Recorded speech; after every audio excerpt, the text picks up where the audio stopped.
ঈদ মোবারক। সকলকে জানাই পবিত্র ঈদ উল ফিতরের শুভেচ্ছা। পবিত্র রমজান মাসে দীর্ঘ এক মাস রোজা রাখার পর অবশেষে এলো আমাদের সেই উৎসবে আনন্দে ভরা সেই দিন। ঈদের আনন্দে অলসতা করে কাটিয়ে দিলে কি চলে?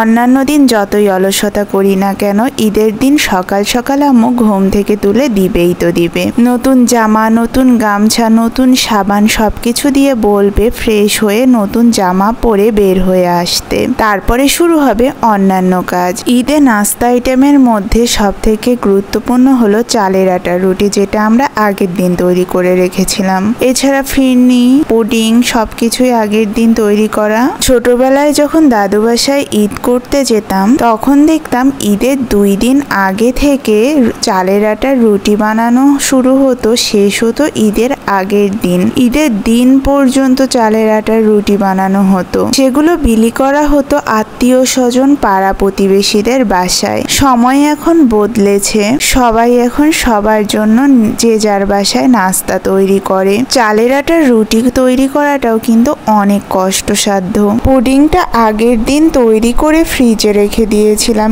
ঈদের দিন সকালে সুন্দর করে কেটে নিলাম। এছাড়াও আম্মু সুন্দর করে জর্দা সেমাই তৈরি করেছিল। ঘুম থেকে উঠে ফ্রেশ হয়েই আমি নাস্তা নিয়ে বসে পড়লাম, পুডিং, ফিরনি আর সেমাই।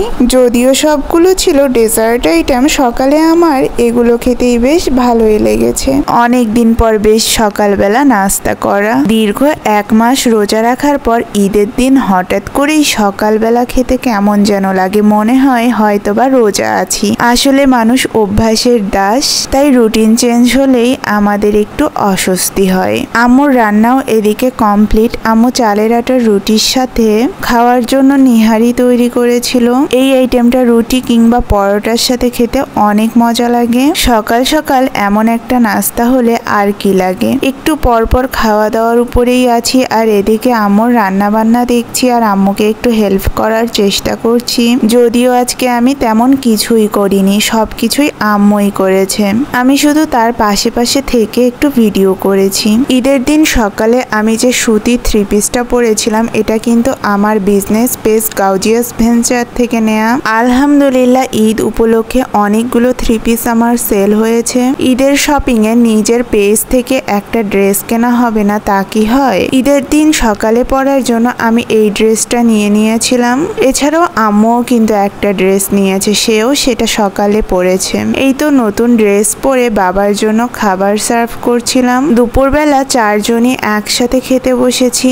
ঈদের দিনটা পরিবারের সবাই একসাথে খেতে বসার আনন্দ অন্যরকম। খাবারের আইটেম তো অনেকগুলোই ছিল, কিন্তু আমি নিয়েছি শুধু হাঁস ভুনা। হাঁসের মাংসের ভুনা আর একটু বুটের ডাল আর আলু ভর্তা হলে আর কি লাগে। গরুর মাংস খাবার প্রতি আমার কোনো আগ্রহ নেই। এই হাঁসটা আমি অর্ডার করেছিলাম গ্রাম্যহাট পেজ থেকে। ভাইয়ারা একদম প্রসেসিং করা দেশি হাঁস সেল করে। খাবার পরে শেষ পাতে একটু মিষ্টি না হলে কি চলে? নিয়ে নিলাম দই মিষ্টি আর বিভিন্ন ধরনের ডেজার্ট আইটেম, যেগুলো সব বাসাতেই বানানো। দই মিষ্টিটা শুধু দোকান থেকে কিনে আনা। এরপর আমি বিকালের দিকে বাইরে বের হয়েছিলাম, সেই ভিডিওটা নেক্সটে আপলোড করছি। ভালো থাকবেন সবাই, আল্লাহ হাফেজ। আবারও সকলের জন্য ঈদের অনেক অনেক শুভেচ্ছা রইল।